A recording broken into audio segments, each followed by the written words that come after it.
இனிய வணக்கம் நண்பர்களே, இது நம்ம செய்தி சேனல். இன்று நமது சேனலில் கேப்டன் ரசிகர்கள் உற்சாகம் அடைந்துள்ளனர். ஏன், எதற்காக என்பதை பற்றி தெரிந்து கொள்ள வேண்டுமா? வாங்க பார்க்கலாம். கேப்டன் விஜயகாந்தின் இளைய மகன் சண்முக பாண்டியன் நடித்த படைத்தலைவன் படத்தின் இசை வெளியீடு இம்மாதம் 15ஆம் தேதி சென்னையில் நடந்தது. இது வழக்கம் போல் நடக்கும் சினிமா பட விழாக்கள் போன்றுதான் நடந்தது. ஆனால் அந்த விழாவில் கலந்து கொண்டவர்கள் நெகிழ்ச்சியுடன் பேசிய தகவல்கள் அந்த படத்தின் கதாநாயகன் சண்முக பாண்டியனின் திரையுலக பயணத்திற்கு பலமான அடித்தளத்தை அமைத்து கொடுத்துள்ளது.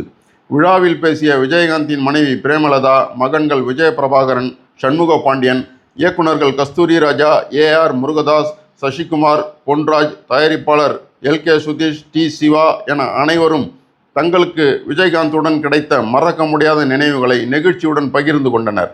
அதன் பிறகுதான் ஊடகங்களின் பார்வை சண்முக பாண்டியன் மீது விழத் துவங்கியது. அதைத் தொடர்ந்து பல யூடியூப் சேனல்கள் அவரை பேட்டி கண்டு வருகின்றன.